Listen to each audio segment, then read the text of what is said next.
एक 14-15 साल का लड़का था। वो जंगल में घूमता हुआ जा रहा था।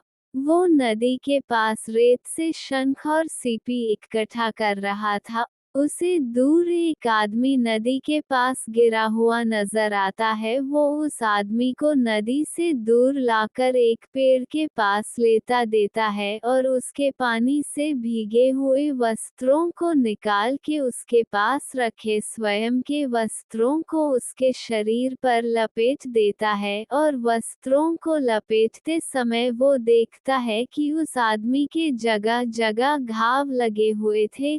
वो उन घावों को साफ करके वहां जड़ी बूटियों को लेप कर देता है। वो शाम होने वाली थी और उसे दूर दूर तक कोई नजर नहीं आ रहा था। वो उस आदमी को अकेले कहीं और नहीं ले जा सकता था। उस आदमी का शरीर नीला होता जा रहा था।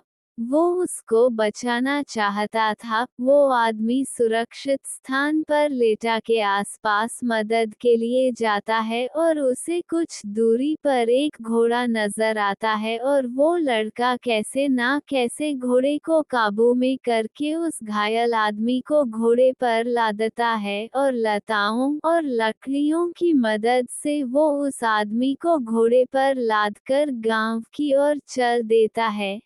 रात का समय होता जा रहा था और वो जल्दी से जल्दी गांव पहुंचना चाहता था। तो वो घोड़े को जल्दी जल्दी दौड़ाने लगता है।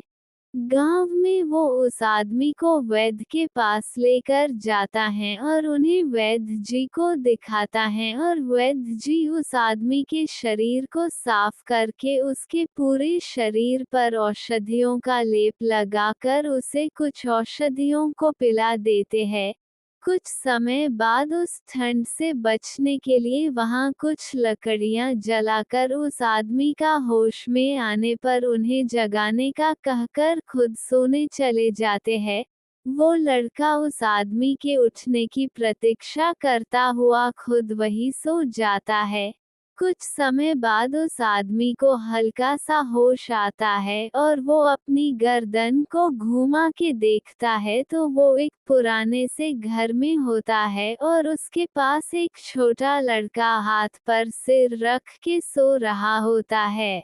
घायल आदमी को होश आता है तो वो देखता है कि उसका शरीर हिल नहीं रहा है और उसके पास एक लड़का सो रहा है। थोड़ी देर तक वो आदमी उस घर की छत और आसपास की वस्तुओं को देखता रहता है।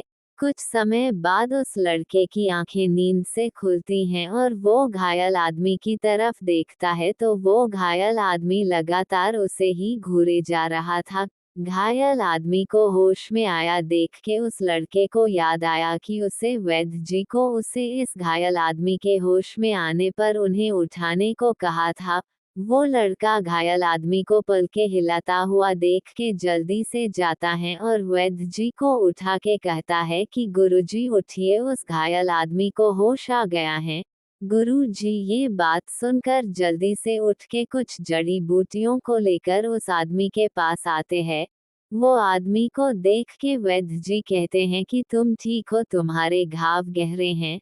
थोड़ी देर घाव साफ करके कुछ औषधियां को वैद्य जी उस आदमी को पिलाते हैं और कुछ को उसके शरीर पर लेपन कर देते हैं और वैद्य जी बोलते हैं कि तुम्हारे शरीर पर जानवर के काटने और धारदार हथियार से घाव के बहुत सारे निशान हैं। मैं जानता हूँ कि तुम बहुत ज्यादा परेशान हो, लेकिन मैंने तुम्हें गुप्त कमरे में रखा है और तुम्हारे यहाँ होने के बारे में किसी को नहीं पता है। मैं जानता हूँ कि बहुत कुछ बोलना चाहते हो, लेकिन तुम्हारे शरीर के पानी में बहुत तक भीगने के कारण सर्दी लग गई और जिससे तुम्हारा गला बैठ गया है, जिसे ठीक होने में समय लगेगा। वैद्य जी खड़े होकर फिर उस आदमी को कहते हैं कि तुम चिंता मत करो और शांति से आराम करो और जल्दी स्वस्थ हो जाओगे तो तुम अपने घर जल्दी जा सकोगे। इतना कहकर वैद्य जी उस कमरे से बाहर निकलते हैं और उस लड़के के पास आते हैं और बोलते हैं कि इस आदमी के बारे में किसी को अभी मत बताना और उस घोड़े को जिस पर इसे लाए हो उसे छुपा दो और तुम्हें ही इस आदमी का पूरा ध्यान रखना है क्योंकि बारिश का मौसम शुरू हो रहा है और जिससे उसके घावों में परेशानी हो सकती है, तो इस बात का ध्यान रखना कहकर अपने कमरे में जाकर सो जाते हैं। वो वैद्य जी आज्ञा अनुसार पहले घोड़े को छुपा देता है और वापस उस आदमी के पास आ जाता है और उस आदमी के आसपास की सफाई कर देता है। वो आदमी को वैद्य जी की दवाई से आराम मिलने के कारण नींद आ जाती है और वो लड़का उसी के पास बिस्तर बिछा के सो जाता है।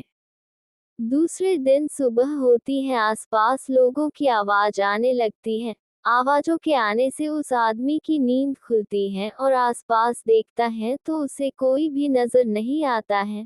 वो काफी हिलने और उठने का प्रयास करता है लेकिन वो अपने स्थान पर थोड़ा बहुत ही हिल रहा था।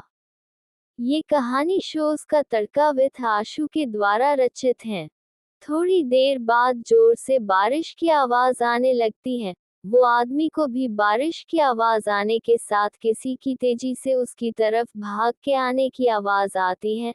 आवाज की दिशा में हल्की सी गर्दन घुमा के देखने पर उसे वही लड़का नजर आता है जिसने उसकी जान बचाई थी। वो आकर उसे कंबल उड़ा देता है। आदमी को बारिश के कारण थोड़ी सर्दी लगी जो कि कंबल से शांत हो गई थी। पहले के दिनों में बारिश लगातार महीनों तक चला करती थी। बारिश के लगातार चलते 7 दिनों से ज्यादा हो गए थे और वो रुक नहीं रही थी। आसपास पानी की अधिक मात्रा होने से कोई भी ना तो गांव के अंदर आ पा रहा था और ना गांव के बाहर जा पा रहा था। वो लड़का उस आदमी का बहुत ख्याल रख रहा था जिससे वो सप्ताह भर में काफी ठीक हो गया था और वो हकला कर बोलने लग गया था। लेकिन अब भी वो ज्यादा नहीं बोल पा रहा था। उसके चेहरे पर जो सूजन और घाव थे वो तो सही हो गए थे लेकिन घाव सही होने के बाद उसके चेहरे पर दाढ़ी के बाल उगाए थे जिससे उसे पहचाना नहीं जा सकता था। और बारिश लगातार महीने भर से अधिक चली और गांव के चारों तरफ नदी का पानी रहा। लोग के पास कई दिनों का भोजन व दवाओं का काफी सामान था तो उन्हें इन दिनों कोई भी परेशानी नहीं हुई। चारों तरफ से अब धीरे धीरे नदी और बारिश के पानी का स्तर कम हो रहा था और लोग गांव के अंदर व बाहर आ जा रहे थे। अब वो घायल आदमी के घाव सही हो चुके थे। वो घायल आदमी बहुत घायल था लेकिन उस लड़के की सेवा व उसका ध्यान रखने से और वैद्य जी दवाओं से वो आदमी शीघ्र स्वस्थ हो गया। गुरुजी बारिश के कारण मरीज ज्यादा आने के कारण कुछ दिनों से व्यस्त थे जिस कारण वो उस आदमी से उसका परिचय नहीं जान पा रहे थे।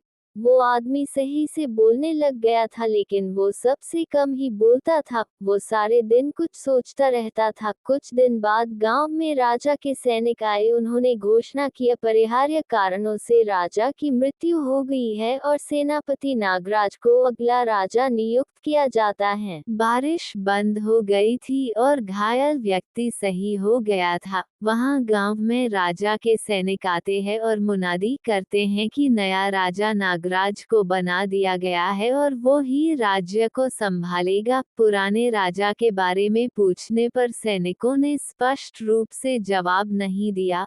गुरु जी और उस लड़के ने अभी तक उस घायल व्यक्ति से उसके बारे में नहीं पूछा। सैनिकों के गांव से जाने के बाद गुरुजी अपने नित्य कार्यों को पूरा करके दोपहर में लड़के के साथ उस घायल व्यक्ति के पास उसके बारे में जानने के लिए आते हैं।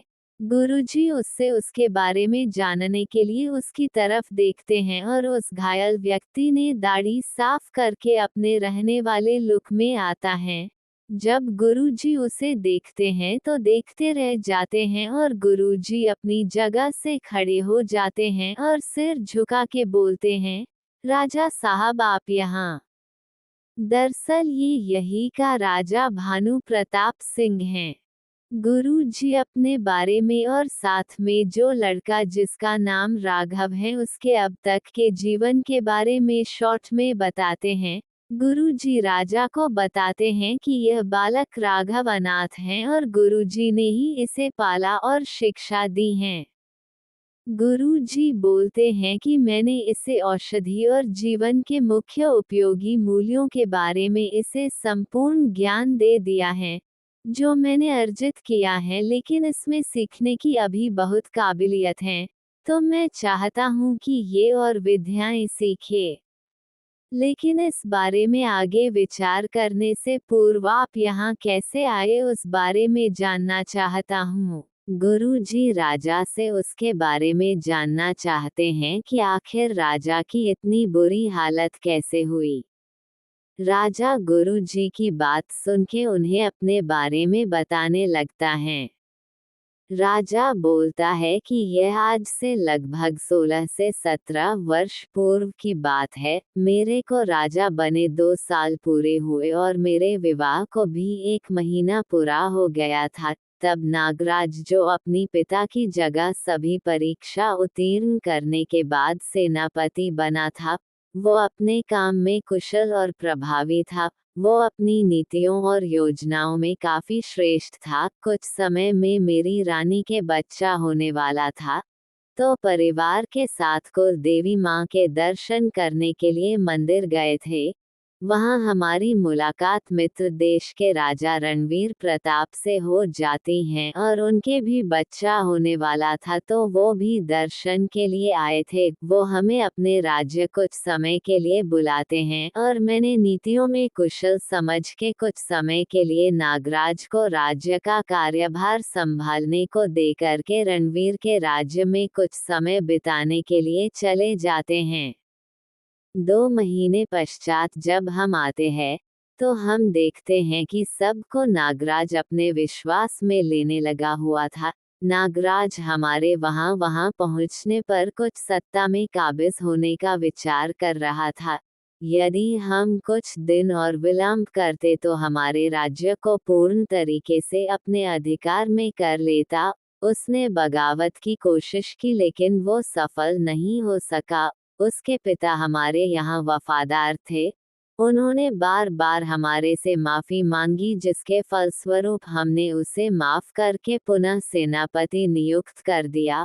वो मेरी उस समय की सबसे बड़ी भूल में से एक थी। उसको कुछ समय दिए गए अधिकार ने उसे ये बता दिया था कि उसका और मेरा राज्य में विश्वास पात्र कौन कौन है। वो मेरे राज्य की हर कमजोरी से लेकर ताकत तक हर विषय वस्तु को जानता था। उसने बल का उपयोग करके देख चुका था और अब वो बुद्धि का इस्तेमाल कर रहा था। आपको ये कहानी कैसी लगी बताइए हमें कमेंट बॉक्स में, और शानदार रोमांचक कहानियों को सुनने के लिए आज ही हमारे चैनल सब्सक्राइब करें और लेटेस्ट नोटिफिकेशन के लिए बेल आइकॉन पर क्लिक करें।